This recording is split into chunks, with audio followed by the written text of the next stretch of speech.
여러분, 오늘 제가 여러분께 들려드릴 이야기는 정말 통쾌한 복수극입니다. 구독, 좋아요는 당신의 건강을 지켜줍니다. 85세 이순희 할머니가 자식에게 쫓겨나면서 시작된 이야기인데요. 결말을 들으시면 여러분도 속이 시원해지실 거예요. 2024년 3월 서울 강남구 대치동의 한 40평 아파트에서 벌어진 일입니다. 엄마, 이제 정말 못 참겠어요. 45세 아들 김준혁이 차갑게 말했습니다. 준혁아, 엄마가 뭘 잘못했다고. 85세 이순희 할머니는 떨리는 목소리로 물었어요. 매일 집에서 뭐 하시는 건지 모르겠고, 애들은 할머니 때문에 스트레스 받고, 준혁의 아내 박미영이 가세했습니다. 어머님, 요양원이 어머님한테도 좋을 거예요. 또래분들도 많고. 이순희 할머니는 가슴이 무너져 내렸어요. 30년 전 남편이 돌아가신 후 혼자서 아들을 키우며 얼마나 고생했는데, 사실 할머니는 지난 30년간 정말 힘들게 사셨어요. 남편 김태수 씨가 심장마비로 갑자기 돌아가신 후 당시 15세였던 준혁을 키우기 위해 온갖 일을 다 하셨거든요.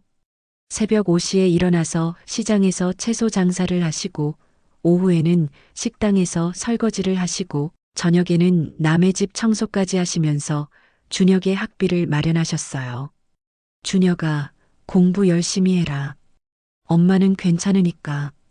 할머니는 항상 이렇게 말씀하시며 아들의 뒷바라지를 하셨어요.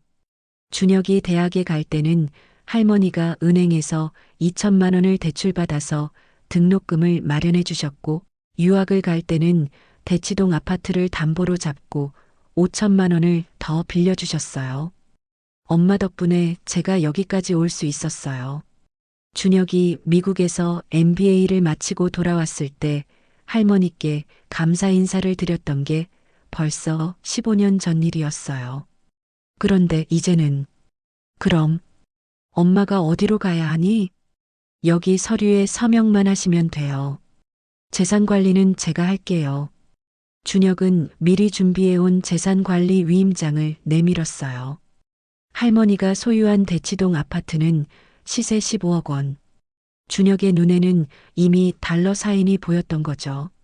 준혁아, 이 집은 내 아버지와 함께 30년간 살았던. 엄마 감정적으로 생각하지 마세요. 어차피 엄마 돌아가시면 제 거잖아요. 준혁의 냉정한 말에 할머니는 충격을 받았어요. 이때 미영이 추가로 한마디 더 했어요. 어머님, 사실 저희도 경제적으로 여유가 없어서. 민준이 대학 갈 준비도 해야 하고, 민서도 곧 고등학생이 되는데. 그리고 제 부모님도 연세가 드셔서 병원비가 많이 들어가고. 미영은 계속해서 경제적 어려움을 토로했어요.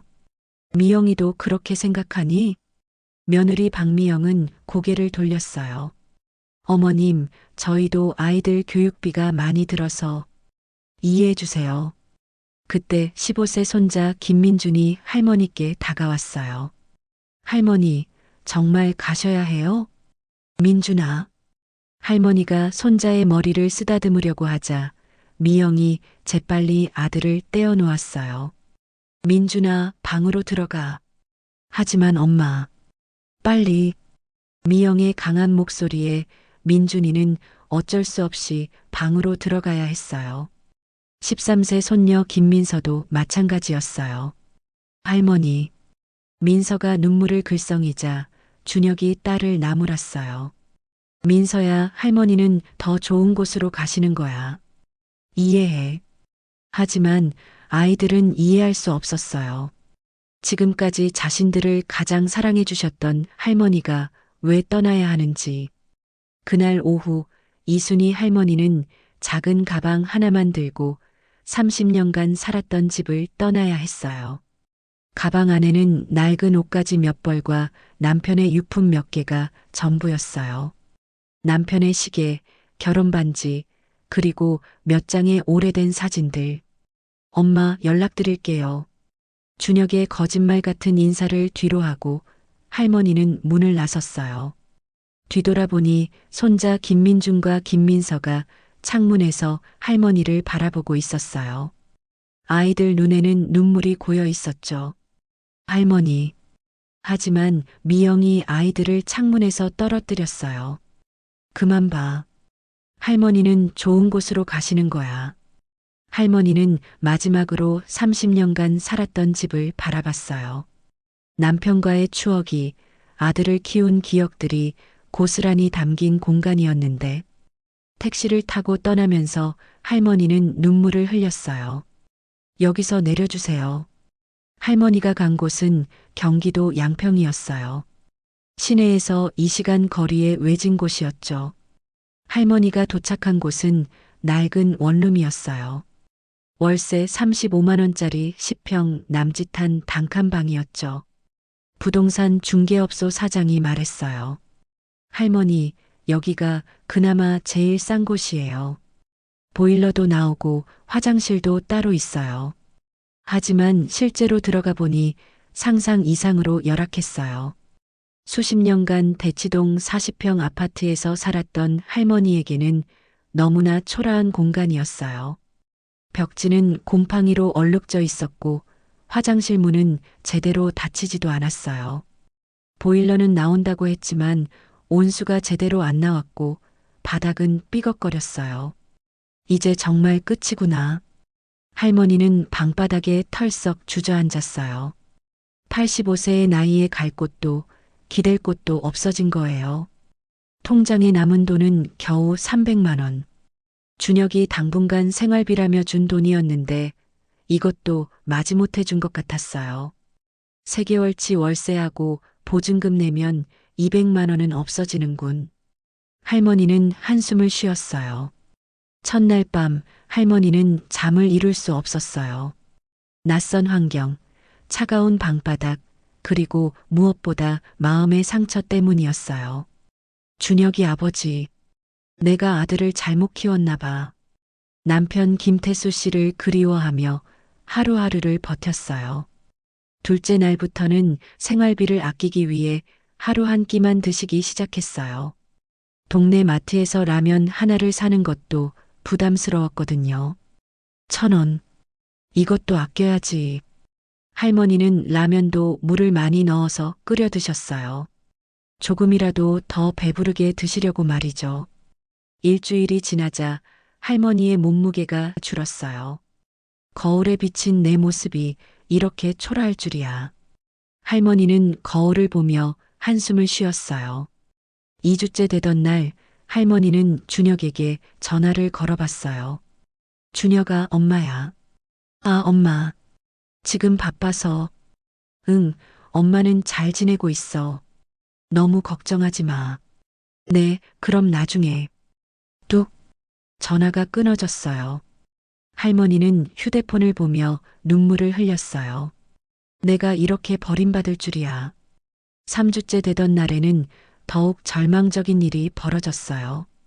집주인이 찾아와서 월세를 독촉한 거예요. 할머니, 이번 달 월세 언제 주실 건가요? 아, 조금만 기다려 주세요. 할머니, 저도 사정이 있어서 늦어도 이번 주까지는. 할머니는 통장을 확인해 봤어요. 남은 돈이 80만 원밖에 없었어요.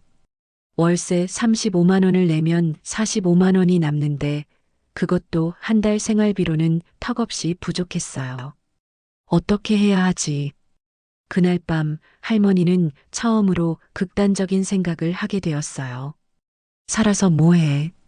아들한테도 버림받았는데. 한 달째 되던 날 할머니는 더 이상 버틸 수 없었어요. 차라리 죽는 게 나을 것 같아. 할머니는 집에 있던 신문지와 책들을 모아서 태우기 시작했어요.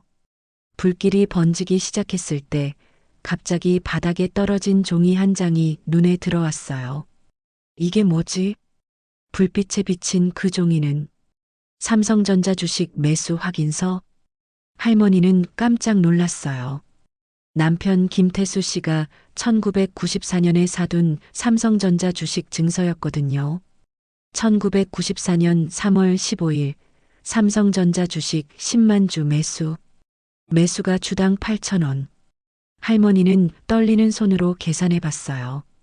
10만 주를 8,000원에 샀으니까 총 8억 원?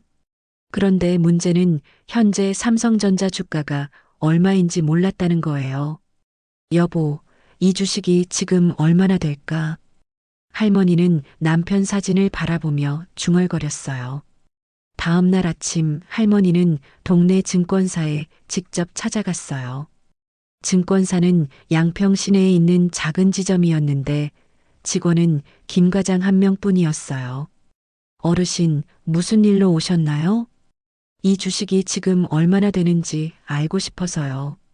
할머니가 30년 된 주식 증서를 내밀자 김 과장이 자세히 살펴봤어요. 이거 진짜네요? 네. 어르신, 이거 정말 대박이에요. 김 과장이 깜짝 놀라며 말했어요. 삼성전자가 지금 주당 7만 5천 원이에요. 10만 주면 75억 원이에요. 할머니는 그 자리에서 기절할 뻔했어요. 75억 원? 네, 정말이에요. 계산기로 확인해 볼게요. 김 과장이 계산기를 두드렸어요. 정말 75억 원이에요. 30년 전 남편이 사둔 8억 원짜리 주식이 75억 원이 된 거였어요. 그런데 여기서 끝이 아니었어요. 김 과장이 추가로 확인해 보니 30년간의 배당금도 엄청났어요. 할머니 삼성전자가 매년 배당금을 줬거든요. 30년간 받으셨어야 할 배당금을 계산해 보니까 김 과장이 열심히 계산하더니 놀라운 숫자를 말했어요. 대략 20억 원 정도 더 받으실 수 있어요. 할머니는 총 95억 원의 재산을 가지게 된 거였어요. 그런데 여기서 또 놀라운 발견이 있었어요. 할머니가 가져온 서류를 더 자세히 살펴보니 남편이 다른 우량주들도 사두셨다는 걸 발견했어요. 아주머니, 여기 보세요. LG전자 주식도 있고 현대차도 있고. 김 과장이 하나하나 확인해 봤어요. LG전자 5만 주. 현재 주가 12만 원. 60억 원. 현대차 3만 주. 현재 주가 18만 원. 54억 원. 포스코 2만 주. 현재 주가 25만 원. 50억 원. 김 과장이 계산기를 두드리며 최종 합계를 냈어요. 어르신 놀라지 마세요. 총 259억 원이에요. 할머니는 하루아침에 259억 원의 대부자가 된 거였어요. 이럴 수가. 할머니는 그 자리에서 의자에 주저앉았어요. 괜찮으세요? 괜찮아요. 그런데 이게 정말 제 거예요? 물론이죠. 여기 보세요. 남편분 성함으로 되어 있고 상속인이시니까 당연히 주인이 맞습니다. 김 과장이 친절하게 설명해 줬어요. 그런데 이 주식들 어떻게 관리하실 건가요? 관리요? 네, 이렇게 큰 금액이면 전문적인 관리가 필요해요. 세무사, 변호사, 자산관리 전문가 등등. 할머니는 머리가 복잡해졌어요. 일단 일부만 현금으로 바꿔주세요.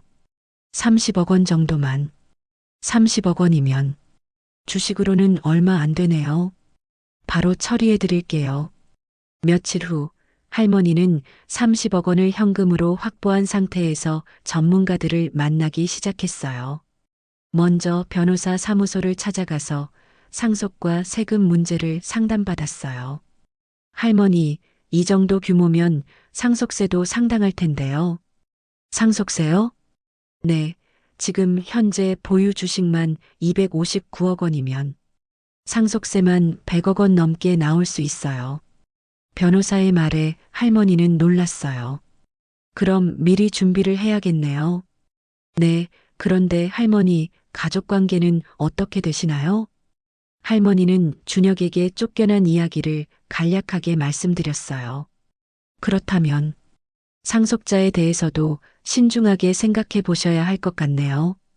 변호사의 말에 할머니는 깊은 생각에 빠졌어요. 그리고 할머니는 중요한 결정을 내렸어요. 준혁에 대해 더 자세히 알아보기로 한 거였어요. 사립 탐정을 고용해서 우리 아들이 정말 어떤 놈인지 확인해 보겠어요. 할머니는 서울에서 가장 유명한 사립 탐정 사무소에 의뢰했어요. 김준혁이라는 사람에 대해 모든 것을 조사해 주세요. 어떤 사업을 하는지, 누구와 어떤 거래를 하는지, 가족들은 어떤 사람들인지. 사립탐정 박 실장이 말했어요. 의뢰비는 500만 원이고 2주 정도 시간이 필요합니다. 알겠어요. 돈은 문제 없으니까 철저하게 조사해 주세요. 2주 후 박 실장이 가져온 조사 결과는 할머니를 경악하게 만들었어요.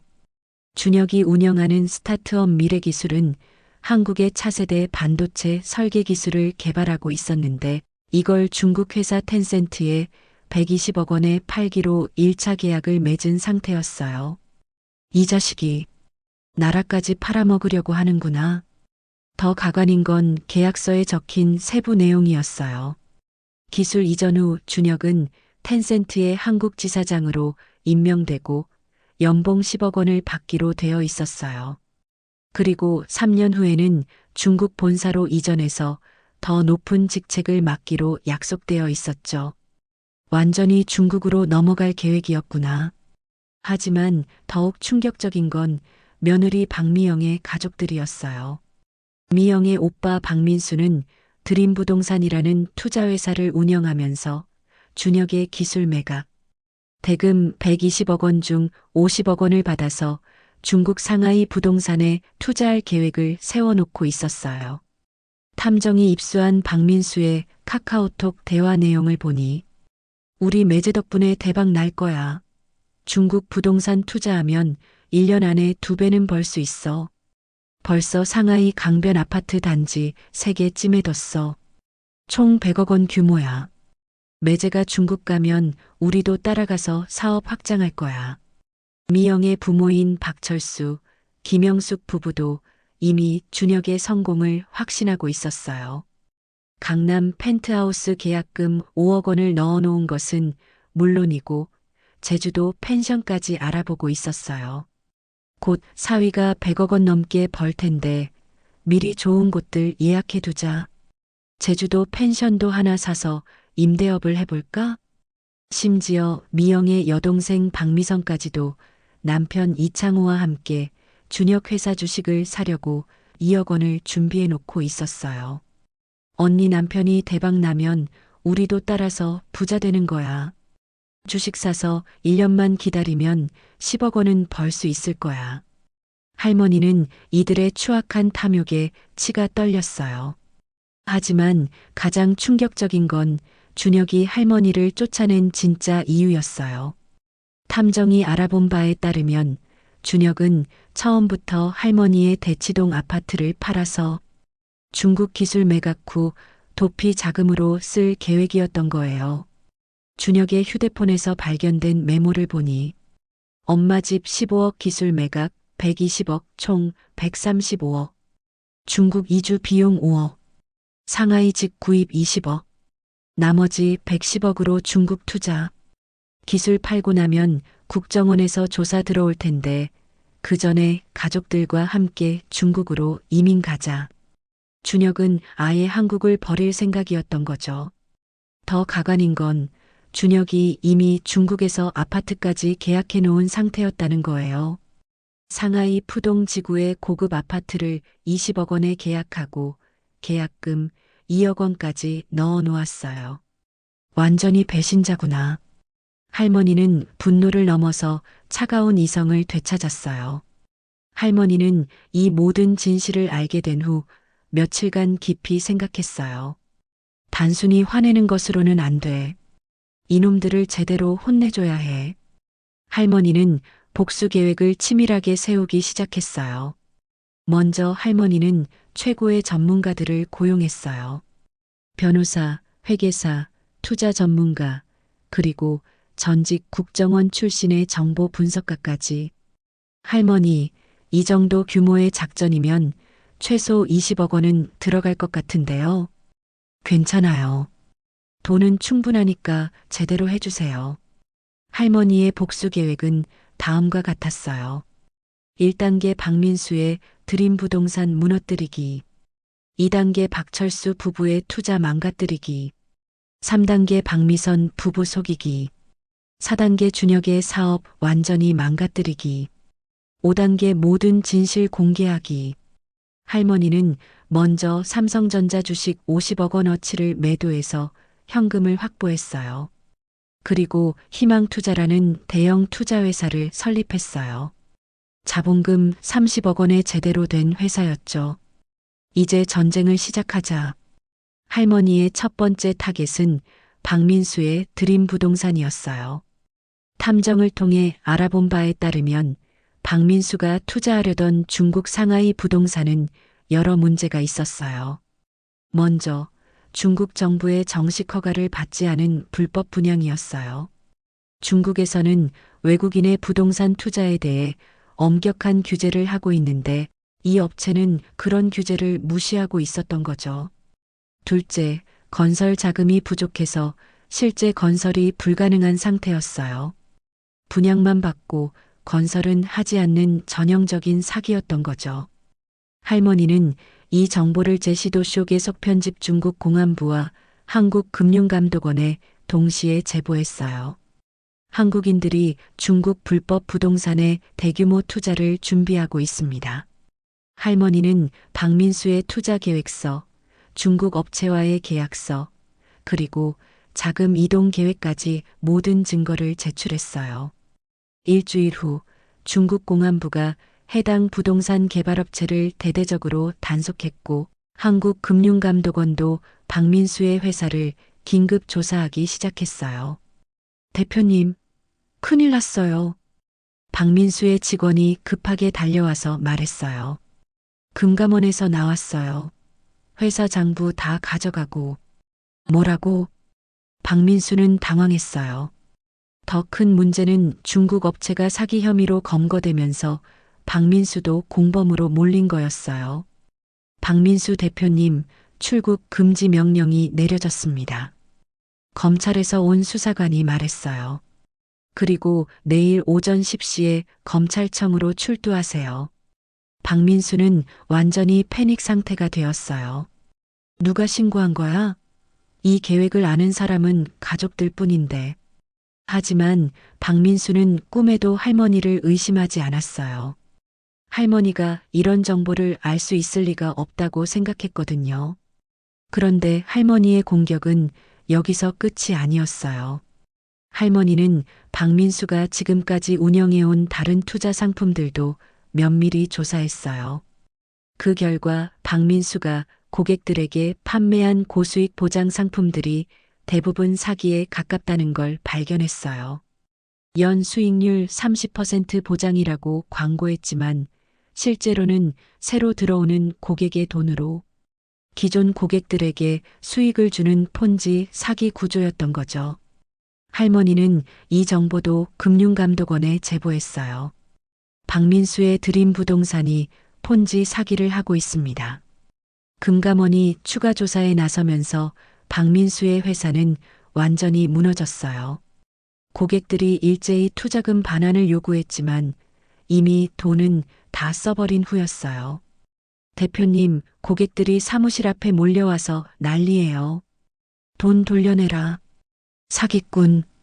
박민수의 사무실 앞에는 수십 명의 피해자들이 몰려와서 시위를 벌였어요. 결국 박민수는 사기 혐의로 구속영장이 청구되었어요. 두 번째 타겟은 미영의 부모 박철수, 김영숙 부부였어요. 이들이 계약한 강남 펜트하우스의 건설사 정보를 면밀히 조사한 할머니는 놀라운 사실을 발견했어요. 그 건설사인 대한건설이 회계 조작과 부실 시공으로 부도 위험에 처해 있다는 걸 알게 된 거예요. 할머니는 내부 정보를 더 자세히 파악하기 위해 전직 건설업계 임원을 고용했어요. 대한건설은 이미 3개월 전부터 임금 체불이 시작됐어요. 하청업체들도 대금을 못 받아서 공사를 중단한 상태고요. 회장이 도박으로 회사 돈을 다 날렸다는 소문도 있어요. 할머니는 이 정보를 확인한 후 대한건설의 회사채를 20억 원어치 매입했어요. 회사가 부도나면 채권자로서 회사 자산을 우선적으로 회수할 수 있기 때문이었죠. 한 달 후 예상대로 대한건설이 법정 관리에 들어가면서 모든 분양 계약이 무효화되었어요. 어떻게 이런 일이? 박철수는 절망에 빠졌어요. 계약금 5억 원이 모두 날아간 거였어요. 하지만 할머니의 복수는 여기서 끝이 아니었어요. 할머니는 박철수 부부가 재기하려고 또 다른 투자처를 찾을 걸 예상하고 미리 함정을 준비해 놓았어요. 할머니는 가짜 투자회사 글로벌 헤지펀드를 만들었어요. 그리고 그럴듯한 홈페이지와 사무실까지 만들어서 완벽하게 위장했어요. 연 수익률 30% 보장, 월스트리트 전문가들이 직접 운용, 최소 투자 금액 1억 원부터. 절망에 빠진 박철수 부부는 이 기회에 혹했어요. 여보, 이번엔 신중하게 알아보자. 김영숙이 말했지만 박철수는 이미 마음을 정했어요. 사위가 중국에서 대박 내면 우리도 투자금 회수할 수 있어. 박철수 부부는 남은 전 재산 8억 원을 모두 이 가짜 펀드에 투자했어요. 당연히 그 돈도 모두 사라졌죠. 사실 할머니가 회수해서 나중에 국가에 기부할 예정이었어요. 어떻게 또 사기를. 김영숙은 충격에 빠졌어요. 총 13억 원의 전 재산을 모두 잃은 박철수 부부는 65세의 나이에 길거리로 내몰렸어요. 세 번째 타겟은 미영의 여동생 박미선과 그녀의 남편 이창호였어요. 이들은 준혁회사 미래기술의 스톡옵션을 2억 원에 사려고 준비 중이었어요. 할머니는 이들에게 더 좋은 투자 기회를 제공했어요. 가짜 투자 브로커 김 실장을 통해 접근한 거였죠. 박미선 씨 맞으시죠? 좋은 정보가 있어서 연락드렸어요. 누구세요? 저는 대형 투자회사에서 일하는 김 실장이라고 하는데요. 형부분이 운영하시는 미래기술보다 더 유망한 회사가 있어요. 김 실장 할머니가 고용한 배우이 그럴듯하게 설명했어요. 뉴테크 AI라는 회사인데 구글에서 인수 협상을 진행 중이에요. 정말요? 네, 내부 정보인데 2개월 안에 1,000억 원에 인수될 예정이에요. 지금 투자하면 1년 안에 10배는 벌 수 있어요. 박미선은 남편 이창호와 상의했어요. 여보, 어떻게 생각해? 글쎄, 형 회사는 확실하지만 수익률이 낮을 것 같고, 이 회사는 위험하지만 수익률이 높고, 결국 욕심에 눈이 먼 박미선 부부는 준혁 회사 대신 뉴테크 AI에 2억 원을 투자했어요. 물론 그 회사는 존재하지도 않는 페이퍼 컴퍼니였죠. 한 달 후 박미선 부부는 연락이 두절된 김 실장을 찾으려 했지만 이미 늦었어요. 회사 주소도 가짜였고 전화번호도 해지된 상태였어요. 여보, 우리 사기당한 것 같아. 2억 원이 다 날아갔네. 박미선 부부는 절망에 빠졌어요. 이제 본격적으로 준혁을 압박하기 시작했어요. 할머니의 희망 투자는 자본금 30억 원에 제대로 된 투자회사였어요. 먼저 준혁의 경쟁사들에게 대규모 투자를 시작했어요. 준혁이 개발 중인 AI 반도체, 설계 기술보다 더 우수한 기술을 가진 5개 회사에 각각 10억 원씩 투자한 거예요. 스마트칩, 퓨처세미, AI 코어, 넥스트칩, 브레인세미. 이들 회사는 할머니의 투자금으로 최고의 개발진을 영입하고 설비를 확충했어요. 갑자기 경쟁사들이 왜 이렇게 많이 생기는 거야? 준혁은 당황했어요. 지금까지 자신의 기술이 최고라고 생각했는데 더 뛰어난 기술들이 계속 나타나는 거였어요. 더 치명적인 건 할머니가 국회의원들과 국정원에 준혁의 중국 기술 매각 계획을 제보한 거였어요. 할머니는 국정감사 때 유명한 국회의원에게 직접 찾아가서 증거 자료를 제출했어요. 의원님, 우리나라의 핵심 반도체 기술이 중국으로 넘어가려고 합니다. 정말요? 증거가 있나요? 여기 계약서 사본이 있어요. 국회의원은 서류를 보더니 깜짝 놀랐어요. 이건 정말 심각한 문제네요. 즉시 정부에 알려야겠어요. 국정원이 즉시 수사에 나서면서 준혁의 회사는 감시 대상이 되었어요. 미스터 김, 한국 정부의 기술 유출 감시가 너무 심해졌습니다. 중국 투자자들이 발을 빼기 시작했어요. 계약을 재검토해야겠습니다. 120억 원짜리 계약에 빨간불이 켜진 거였어요. 할머니는 준혁이 임대한 사무실 건물의 소유주까지 알아냈어요. 그 건물의 소유주인 대성개발이 자금난에 시달리고 있다는 정보를 입수한 할머니는 즉시 행동에 나섰어요. 건물을 매각하고 싶다고요? 네, 자금 사정이 어려워서 급매로 내놓으려고 해요. 얼마예요? 시세가 30억 원인데 25억 원에 드릴게요. 할머니는 바로 계약했어요. 건물을 인수한 후 할머니는 임대료를 대폭 올렸어요. 건물주가 바뀌었습니다. 임대료를 월 500만 원에서 3천만 원으로 조정하겠습니다. 갑자기 왜 이렇게 올려요? 시세 반영입니다. 강남 오피스 임대료가 많이 올랐거든요. 준혁은 당황했어요. 재계약하실 건가요? 아니면 이사 나가실 건가요?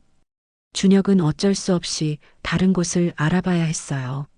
하지만 할머니는 이미 강남 일대의 적당한 오피스 건물들을 선점해버린 상태였어요. 할머니가 부동산 전문가를 고용해서 준혁이 이사할 만한 건물들을 미리 파악하고 그 건물들의 소유주들에게 접근했던 거예요. 임대료를 2배로 올려드릴게요. 대신 특정 회사는 입주시키지 마세요. 할머니가 제시한 조건에 건물주들은 쾌히 응했어요. 결과적으로 강남에서 준혁이 들어갈 만한 사무실은 모두 임대료가 턱없이 비싸지거나 입주가 불가능한 상태가 되었어요. 도대체 누가 우리를 방해하는 거야? 준혁은 점점 의심스러워했지만 아직 할머니를 의심하지는 않았어요. 할머니는 준혁의 핵심 직원들에 대해서도 철저히 조사했어요. 인사 전문가를 고용해서 준혁 회사의 조직도와 각 직원들의 역할, 연봉, 불만 사항까지 모든 것을 파악했어요. 그리고 이들을 하나씩 스카우트하기 시작했죠. 가장 먼저 타겟이 된 것은 핵심 개발자 박진수였어요. 박진수 씨, 좋은 기회가 있어서 연락드렸어요. 헤드헌터를 통해 접근한 할머니는 박진수에게 파격적인 조건을 제시했어요. 연봉 3배의 스톡 옵션, 해외 연수 기회, 그리고 연구 환경도 최고로 제공하겠어요. 정말요? 박진수는 현재 연봉 7천만 원을 받고 있었는데 갑자기 2억 원을 제안받으니 놀랄 수밖에 없었어요. 어떤 회사인가요? 희망투자에서 새로 설립하는 연구소예요. 박 씨를 연구소장으로 모시고 싶어요. 할머니는 정말로 30억 원을 투입해서 최첨단 연구소를 설립했어요. 판교 테크노밸리에 500평 규모의 연구소를 만들고 최신 장비까지 갖췄죠. 박진수는 거절할 이유가 없었어요. 사장님, 죄송하지만 이직하게 됐어요. 일주일 후 또 다른 핵심 개발자 이민호도 떠났어요. 저도 더 좋은 기회가 생겨서 한 달 만에 준혁의 핵심 개발진 15명 중 12명이 모두 회사를 떠났어요. 남은 건 신입사원 3명과 사무직 직원 2명 뿐이었어요. 이제 기술 개발이 불가능해졌네. 준혁은 절망했어요. 설상가상으로 중국 투자자들이 완전히 손을 떼겠다고 통보해 왔어요. 미스터 김, 매우 유감스럽지만 계약을 취소하겠습니다. 텐센트의 투자 담당자가 화상회의를 통해 말했어요. 한국 정부의 기술 유출 감시가 너무 심해졌습니다. 리스크가 너무 큽니다. 그리고 귀하의 핵심 개발진들도 모두 떠났다고 들었는데 과연 기술 완성이 가능한지 의문스럽습니다. 더군다나 경쟁사들이 더 우수한 기술을 개발했다는 정보도 입수했습니다. 중국 투자자의 차가운 말에 준혁은 모든 것이 무너지는 느낌이었어요. 120억 원짜리 계약이 완전히 물거품이 된 거예요. 이 소식을 들은 박민수는 구치소에서 패닉 상태가 되었어요. 매제, 이게 무슨 일이야? 분명히 계약 성사된다고 했잖아. 하지만 준혁도 상황을 설명할 수 없었어요. 형, 저도 모르겠어요. 갑자기 이상한 일들이 계속 생기고 박철수 부부도 마찬가지로 절망했어요. 사위 사업이 망하면 우리는 어떻게 살아야 하지? 펜트하우스 계약금도 날리고 투자한 돈도 사라지고 이제 정말 끝이야. 박미선 부부는 가짜 투자에 속아서 2억 원을 잃은 것도 모자라 이제 형부의 사업마저 망한다는 소식을 들었어요. 언니, 우리 어떻게 살아야 해? 모르겠어.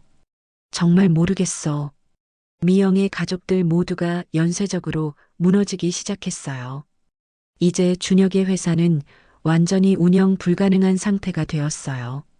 핵심 직원들은 모두 떠났고 중국 투자는 무산되었고 사무실 임대료는 감당할 수 없을 만큼 올랐고 경쟁사들은 더 좋은 기술을 개발하고 있었어요. 여보, 이제 어떻게 해야 해? 미영이 울면서 물었어요. 준혁은 완전히 무너졌어요. 더 큰 문제는 준혁이 회사 운영을 위해 빌린 대출금이었어요. 은행 대출 15억 원, 사채 5억 원, 총 20억 원의 빚이 있었어요.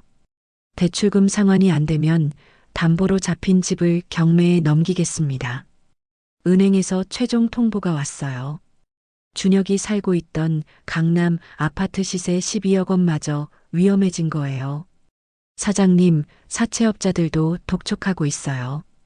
일주일 안에 안 갚으면 큰일 난다고 하네요. 준혁은 정말 막다른 길에 몰렸어요. 그때 변호사 사무소에서 연락이 왔어요.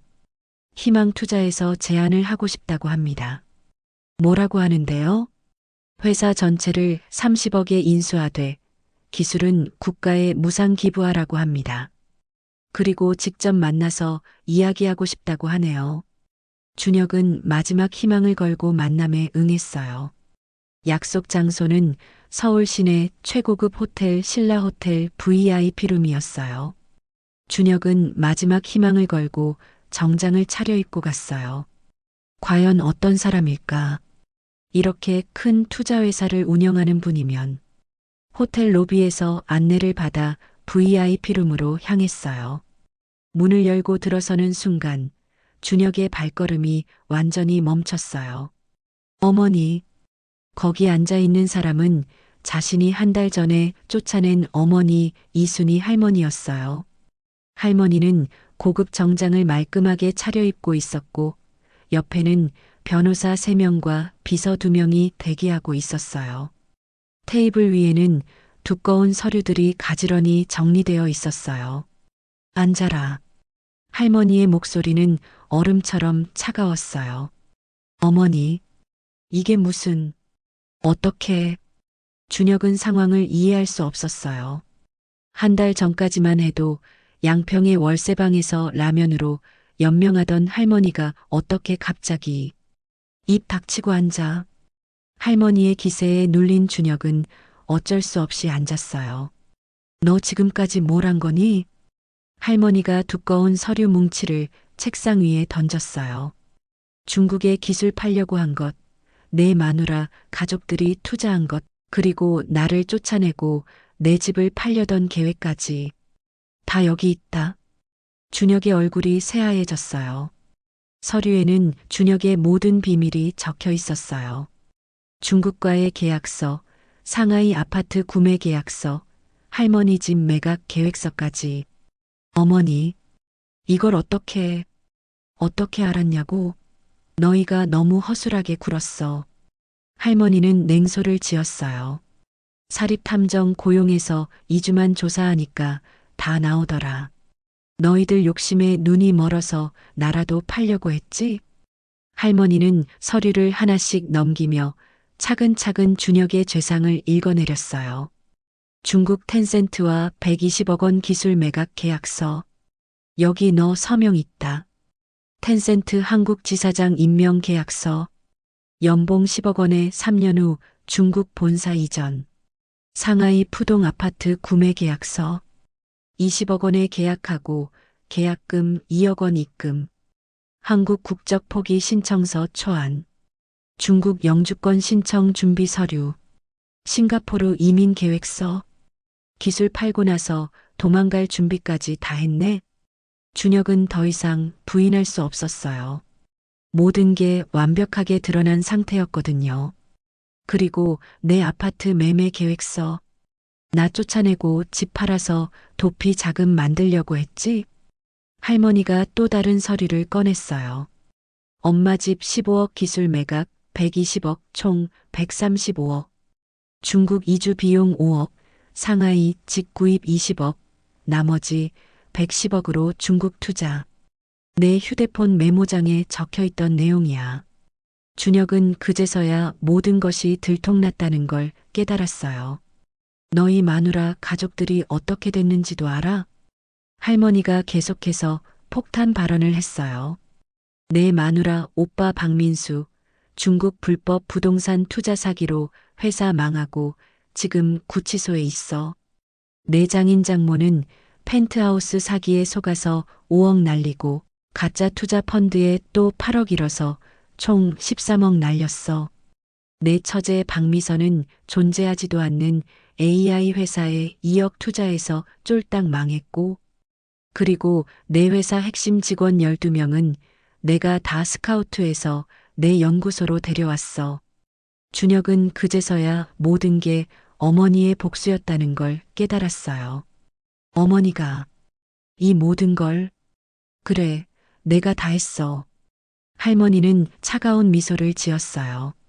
어머니, 도대체 어떻게, 내 아버지가 30년 전에 사둔 주식이 259억 원이 됐어. 할머니가 삼성전자 주식 증서를 보여줬어요. 259억 원?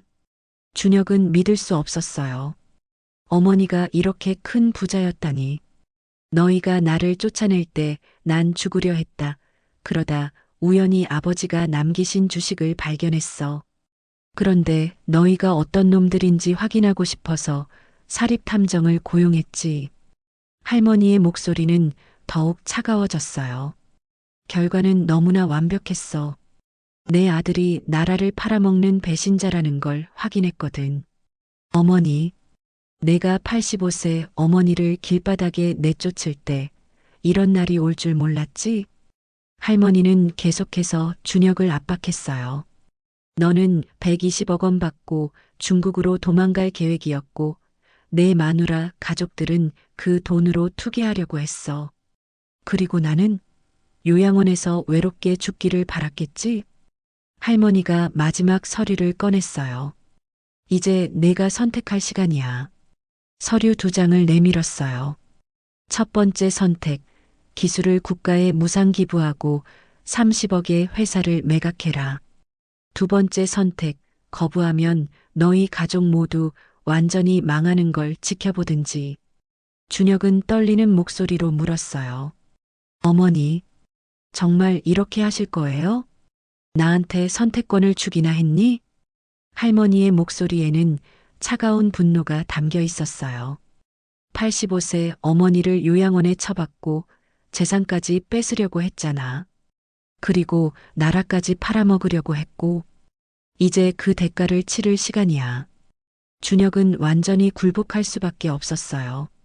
알겠습니다. 기술은 국가에 기부하겠습니다. 현명한 선택이네. 할머니는 냉소를 지었어요. 그런데 조건이 더 있어. 네.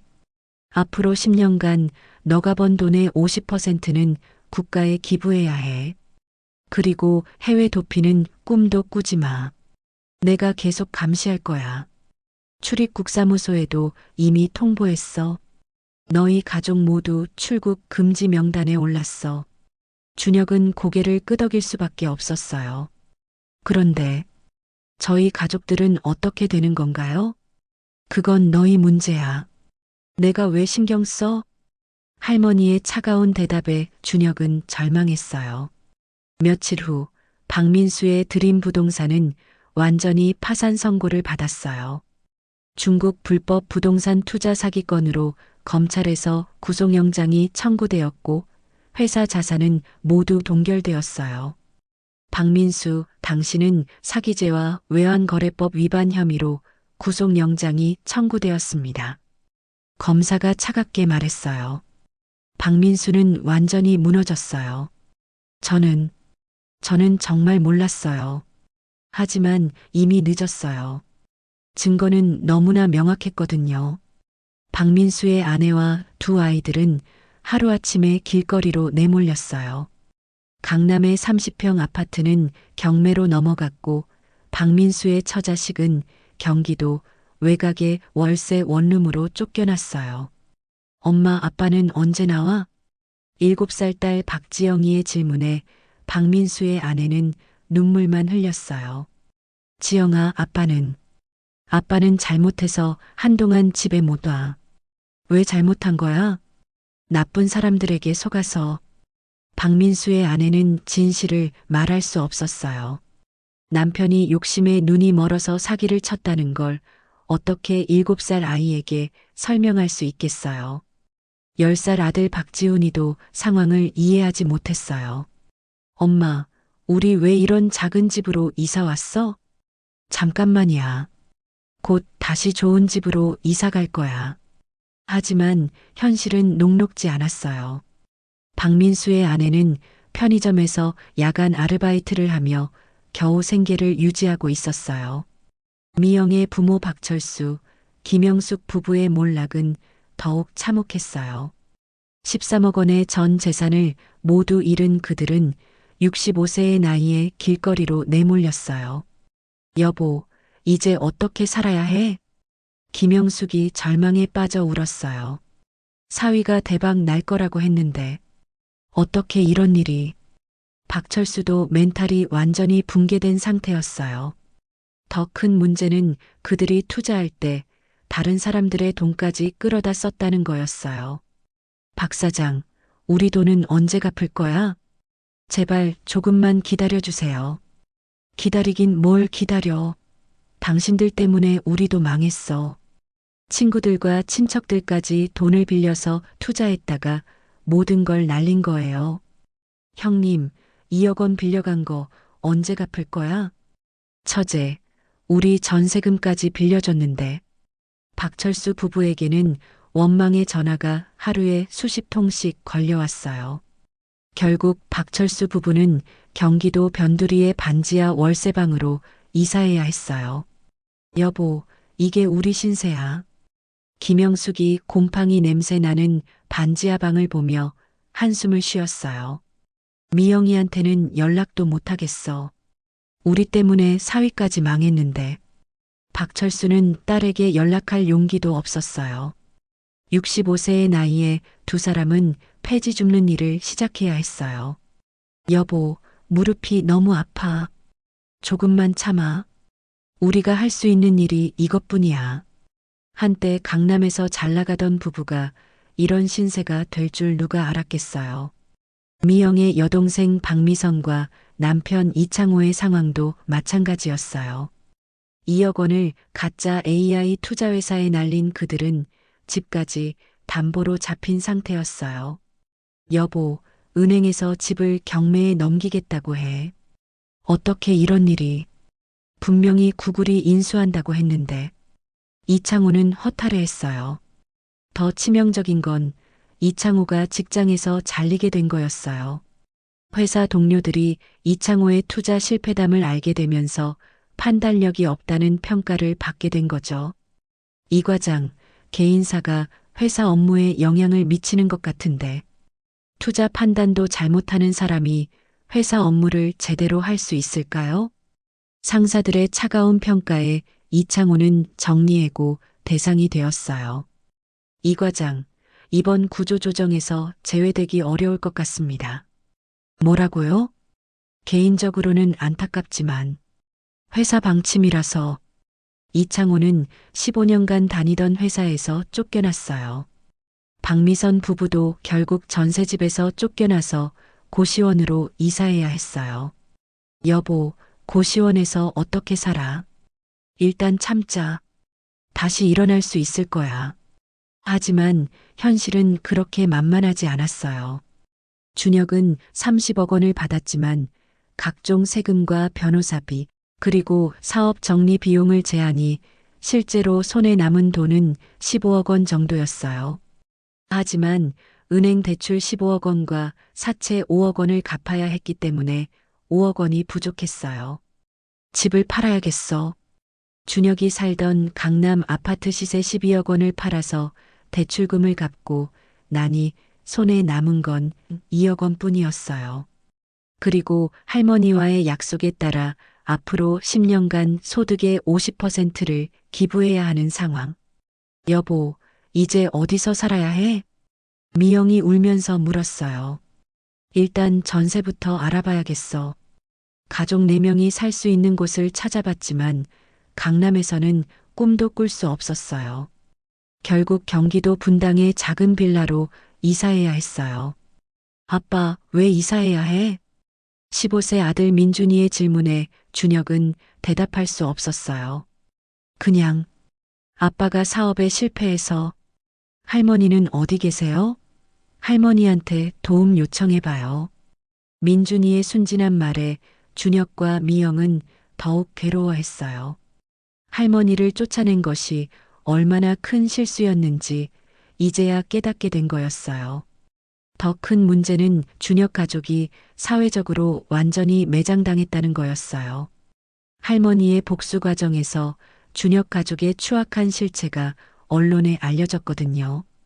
85세 어머니를 쫓아낸 페르나, 국가기술을 중국에 팔려던 매국노, 가족들과 함께 투기에 눈이 먼 일가. 언론의 보도는 가혹했어요. 김준혁? 그 사람 어머니한테 그런 짓 한 사람 아니야? 그런 인간과는 일 못해. 준혁이 새로운 일자리를 구하려 해도 아무도 받아주지 않았어요. IT 업계는 좁은 세계라서 준혁의 이야기가 금세 퍼진 거였어요. 미영도 마찬가지였어요. 시어머니를 그렇게 대했다면서? 우리 아이들과는 어울리지 마. 동네 맘카페에서도 완전히 왕따가 되었어요.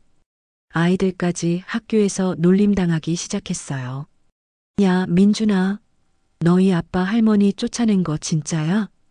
우리 엄마가 그러는데 너희 가족은 나쁜 사람들이래. 할머니한테 그런 짓 하고도 부끄럽지 않아? 아이들은 상황을 이해할 수 없어서 더욱 힘들어했어요. 엄마, 친구들이 자꾸 그래요. 13세 딸 민서가 울면서 말했어요. 할머니를 왜 쫓아냈다고 하는지 모르겠어요. 미영은 딸에게 진실을 말할 수 없었어요. 2026년 현재 준혁 가족의 상황은 더욱 비참해졌어요. 준혁은 결국 작은 치킨집을 운영하며 겨우 생계를 유지하고 있어요. 사장님, 치킨 2마리 포장이요. 네, 잠시만요. 한때 120억 원 규모의 사업을 하던 CEO가 이제는 치킨을 튀기고 있는 거예요. 하지만 소득의 50%를 기부해야 하는 조건 때문에 월 수입 200만 원 중 100만 원은 기부해야 했어요. 남은 100만 원으로는 가족 4명이 살기에 턱없이 부족했죠. 미영은 마트에서 계산원으로 일하며 생활비를 보태고 있어요. 어서 오세요. 밤 10시까지 일하는 미영의 얼굴에는 피로가 가득해요. 한때 강남 아줌마로 잘 나가던 그녀가 이제는 마트 계산원으로 일하고 있는 거예요. 박민수는 사기 혐의로 3년형을 선고받고 2년째 복역 중이에요. 출소해도 갈 곳이 없는 상황이죠. 박철수, 김영숙 부부는 67세 나이에 여전히 폐지 줍는 일을 하며 하루하루 버티고 있어요. 여보, 무릎이 너무 아파서 못하겠어. 조금만 더 참자. 우리가 할 수 있는 일이 이것뿐이야. 박미선 부부는 고시원에서 살면서 편의점 야간 알바를 하고 있어요. 언니, 우리 언제까지 이렇게 살아야 해? 모르겠어. 정말 모르겠어. 준혁의 아이들 민준 17세과 민서 15세도 많이 변했어요.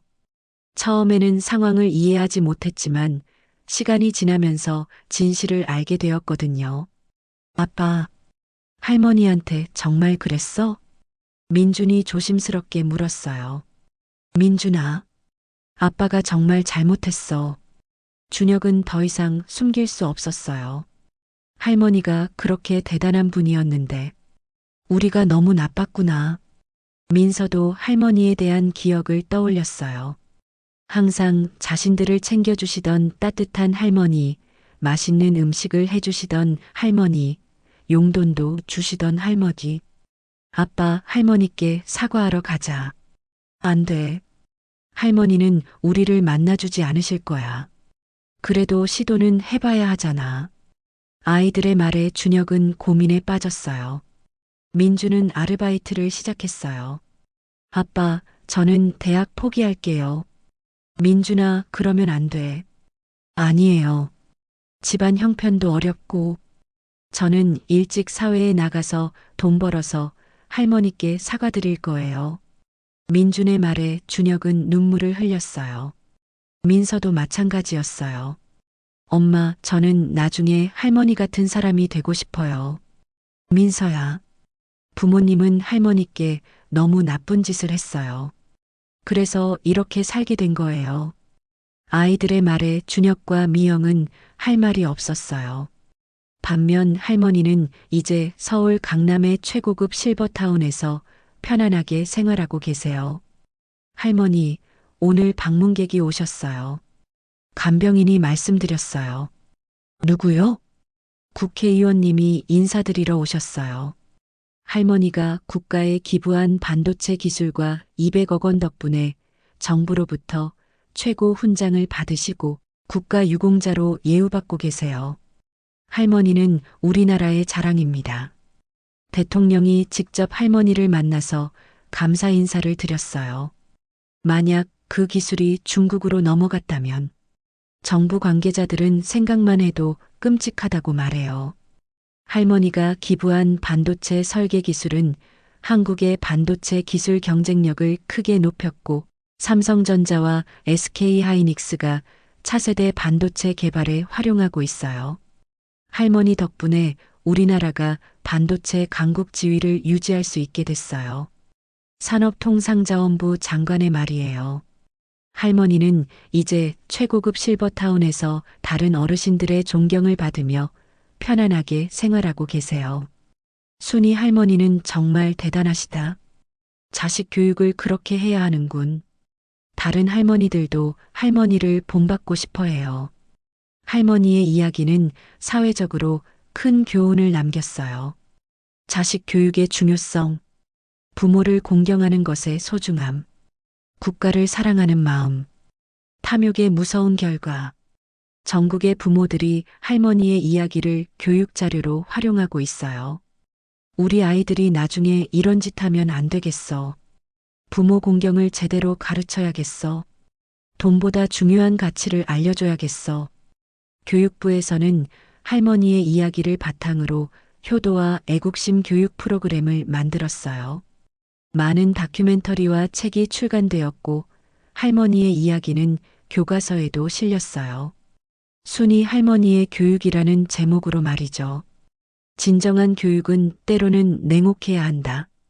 잘못된 것은 반드시 바로잡아야 한다. 이런 메시지가 사회 전체에 퍼져나갔어요. 2026년 겨울, 준혁은 결국 할머니를 찾아갔어요. 실버타운의 경비실에서 먼저 막혔어요. 죄송하지만 할머니께서 면회 금지 명단에 올려놓으셨어요. 제발 한 번만 만나게 해주세요. 안 됩니다. 할머니 명령이 절대적이에요.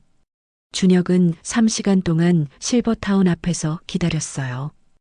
할머니가 산책을 나오실 거라는 희망을 품고 오후 3시 할머니가 간병인과 함께 산책을 나오셨어요. 어머니, 준혁이 뛰어가자 할머니는 차가운 눈으로 바라보셨어요. 뭐, 저희가 정말 잘못했어요. 용서해 주세요. 용서? 내가 나한테 용서를 구해? 할머니는 냉소를 지었어요. 너 3년 동안 뭘 했니? 치킨집에서 기름 냄새 풍기면서 살았지? 어머니, 정말 후회하고 있어요. 후회? 그걸로 끝나니? 할머니는 산책을 계속하시며 말씀하셨어요. 나는 85세에 월세 원룸에서 라면으로 연명하며 자살까지 생각했어. 너희 때문에. 그런데 너는 3년 좀 어렵게 산다고 와서 용서를 구해? 준혁은 무릎까지 꿇었어요. 어머니, 정말 잘못했어요. 일어나. 할머니가 차갑게 말했어요. 나한테 무릎 꿇는다고 해결될 일이 아니야. 그럼 어떻게 해야 해요? 평생 그렇게 살아. 내가 저지른 일의 대가야. 나는 이제 너희와 남남이야. 할머니의 차가운 선언에 준혁은 절망했어요. 아이들만이라도 민준이와 민서는 잘못이 없잖아요. 그 아이들이 어떻게 자랄지는 너희 책임이지 내 책임이 아니야. 할머니는 뒤돌아서려다가 마지막으로 한마디 더 했어요. 너희가 나한테 했던 짓을 아이들도 언젠가 너희한테 할 거야. 그게 인과응보야. 어머니, 그리고 하나 더. 할머니가 가장 냉혹한 말씀을 하셨어요. 내가 죽어도 장례식에 오지 마. 너희 얼굴 보기 싫거든. 다신 내 앞에 나타나지 마.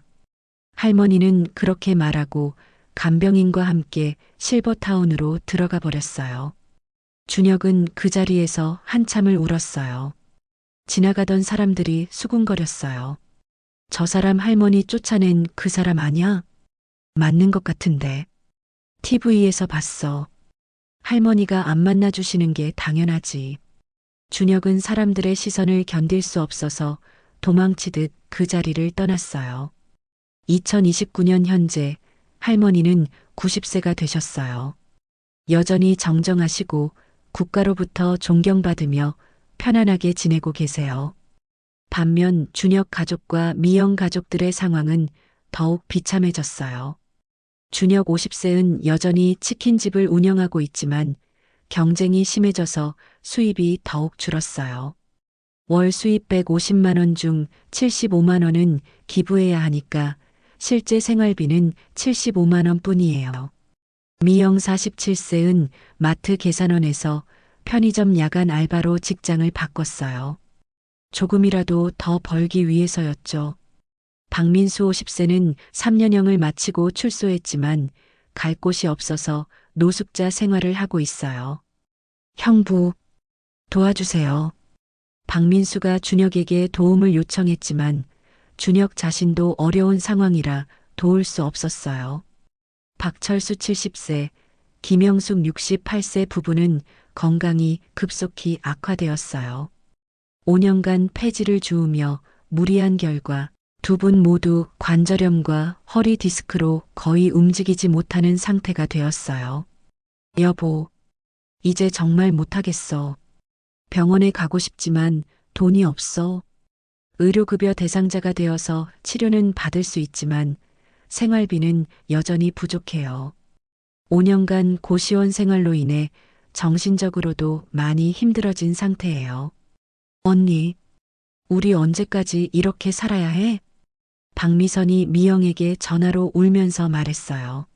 모르겠어. 우리도 힘들어. 자매는 서로 위로할 수도 없는 상황이 되었어요. 준혁의 아이들은 이제 성인이 되어 가면서 부모와 완전히 다른 생각을 갖기 시작했어요. 민준 22세는 대학 진학을 포기하고 군대를 다녀온 후 취업 준비를 하고 있어요. 아빠, 저는 아빠와 다르게 살고 싶어요. 민준아, 할머니께 정말 죄송한 마음이에요.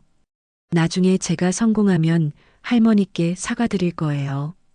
그리고 아빠가 10년간 기부하기로 한 돈, 저도 평생 계속 기부할게요. 민준의 말에 준혁은 가슴이 아팠어요. 민서 20세도 마찬가지였어요. 엄마, 저는 나중에 할머니 같은 사람이 되고 싶어요. 민서야, 부모님은 할머니께 너무 나쁜 짓을 했어요. 그래서 이렇게 살게 된 거예요. 저는 간호사가 되어서 할머니들을 돌보는 일을 할 거예요. 민서는 정말로 간호학과에 진학해서 할머니들을 돌보는 일을 하기로 결심했어요. 아이들의 말에 준혁과 미영은 할 말이 없었어요. 자신들의 잘못으로 인해 아이들이 이런 고생을 하게 된 것에 대해 죄책감만 느낄 뿐이었어요. 2034년 할머니는 95세가 되셨어요. 여전히 정정하시지만 이제 거동이 조금 불편해지셨어요. 할머니는 자신의 마지막을 준비하시면서 유언장을 작성하셨어요. 변호사님, 제 유언을 정리해 주세요. 네, 할머니. 첫째, 남은 재산 59억 원은 모두 국가에 기부합니다. 둘째, 장례식에는 김준혁과 그 가족들, 그리고 박미영의 가족들은 참석을 금지합니다.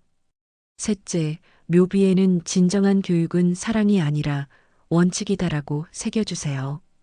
넷째, 손자 민준, 민서에게는 각각 1억 원씩 주되 부모에게는 절대 주지 말라고 조건을 달아주세요. 변호사는 할머니의 유언을 정확히 기록했어요. 할머니는 또한 민준과 민서를 따로 불러서 마지막 당부를 하셨어요. 민준아, 민서야. 네, 할머니. 너희들은 부모와 달라서 다행이야. 할머니.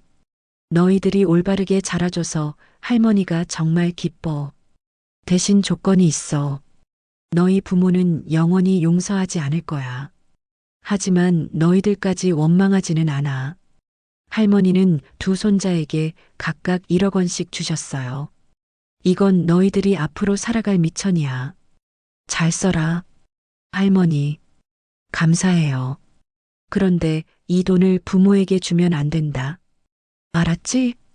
네, 알겠어요. 할머니의 마지막 조건이었어요. 2035년 봄 할머니는 96세로 평안하게 돌아가셨어요. 실버타운에서 잠든 채로 세상을 떠나셨어요. 할머니, 정말 편안하게 가셨어요. 간병인이 눈물을 흘리며 말했어요. 할머니의 부고 소식이 전해지자 전국에서 애도의 물결이 일어났어요. 국민 할머니가 돌아가셨다. 진짜 어른이 떠나셨다. 언론들이 앞다퉈 추모 기사를 썼어요.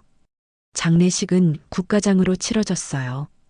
대통령을 비롯해 정부 강요, 국회의원, 그리고 수천 명의 일반 시민들이 참석했어요.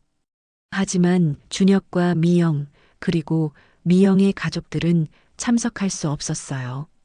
할머니가 생전에 장례식에 오지 말라고 엄명을 내리셨거든요. 실버타운 경비원들이 이들의 출입을 완전히 차단했어요. 죄송하지만 들어가실 수 없습니다. 제발 마지막 인사라도. 안 됩니다. 할머니 유언이 절대적입니다. 준혁과 미영은 장례식장 밖에서만 할머니를 그리워할 수 있었어요. 할머니의 유언장이 공개되었을 때 준혁 가족은 또 한 번 충격을 받았어요. 김준혁과 박미영, 그리고 박미영의 가족들에게는 한 푼도 물려주지 않는다.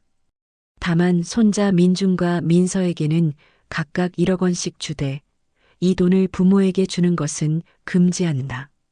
나머지 59억 원은 모두 국가에 기부한다. 변호사가 유언장을 읽어줄 때 준혁은 완전히 무너졌어요. 어머니, 마지막까지. 할머니는 죽어서도 준혁에게 한 푼의 도움도 주지 않으셨던 거예요. 오히려 손자들에게 부모를 돕지 말라는 조건까지 달아서 마지막 모욕을 주셨어요. 민준과 민서는 1억 원씩을 받았지만 할머니의 유언대로 부모에게는 한 푼도 주지 않았어요. 아빠, 죄송해요. 할머니와 약속했어요. 민준아. 그래, 할머니 말씀을 따르는 게 맞다. 준혁은 마지막까지도 할머니의 뜻을 거역할 수 없었어요. 2045년 준혁은 60세가 되었어요. 10년간의 기부 의무도 끝났지만 이미 모든 기회를 놓친 상태예요. 치킨집도 결국 문을 닫고 이제는 택시 운전을 하며 겨우 생계를 유지하고 있어요. 미영 57세도 편의점에서 일하다가 몸이 안 좋아져서 일을 그만둔 상태예요. 두 사람은 경기도 외곽의 작은 빌라에서 노인 기초생활수급자로 살고 있어요. 여보, 우리가 이런 신세가 될 줄 누가 알았겠어. 다 우리 잘못이야. 어머니한테 그런 짓을 해서. 준혁과 미영은 이제 60대가 되어서야 자신들의 잘못을 완전히 인정하게 되었어요. 박민수 55세는 알코올 중독으로 쓰러져 요양병원에 입원한 상태예요. 10년간 노숙자 생활을 하면서 술로 현실을 도피하다가 간경화까지 걸렸어요. 박철수 75세는 3년 전에 폐암으로 돌아가셨고 김영숙 73세 할머니는 치매에 걸려서 요양원에서 지내고 있어요. 박미선 49세 부부는 여전히 최하층 생활을 하고 있어요. 15년간 고시원 생활로 인해 정신적으로 완전히 망가진 상태예요. 반면 할머니의 손자들은 스스로 노력해서 성공했어요. 민준 27세는 군대를 다녀온 후 대학에 진학해서 우수한 성적으로 졸업하고 대기업에 취직했어요. 할머니가 주신 1억 원을 학비와 생활비로 알뜰하게 써서 빚 없이 대학을 졸업한 거였어요. 할머니 덕분에 제가 이렇게 성공할 수 있었어요. 민주는 매년 할머니 제삿날에 성묘를 하며 감사 인사를 드려요. 민서 25세는 간호사가 되어서 노인 전문 병원에서 일하고 있어요. 할머니께 죄송한 마음을 이렇게라도 표현하고 싶어요. 민서는 할머니들을 돌보면서 할머니에 대한 그리움을 달래고 있어요. 두 사람 모두 할머니의 가르침대로 매년 소득의 10%씩을 어려운 사람들을 위해 기부하고 있어요. 할머니가 가르쳐 주신 대로 살겠어요. 하지만 두 사람 모두 부모와는 거리를 두고 있어요. 할머니의 유언대로 경제적 도움은 절대 주지 않고 있거든요. 아빠, 엄마, 죄송해요. 하지만 할머니와 약속했어요. 그래. 할머니 뜻을 따르는 게 맞다. 준혁과 미영도 이해할 수밖에 없었어요. 할머니가 돌아가신 지 10년이 지났지만 할머니의 이야기는 여전히 사회적으로 큰 영향을 미치고 있어요. 매년 할머니의 기일에는 전국에서 추모 행사가 열려요. 순이 할머니를 기리는 효도 문화축제, 진정한 교육의 의미를 되새기는 세미나, 교육부에서는 할머니의 이야기를 바탕으로 한 교육 프로그램을 더욱 확대했어요. 전국의 초중고등학교에서 순이 할머니의 교육이라는 수업이 의무화되었고 많은 학생들이 이 수업을 통해 부모 공경과 올바른 가치관에 대해 배우고 있어요.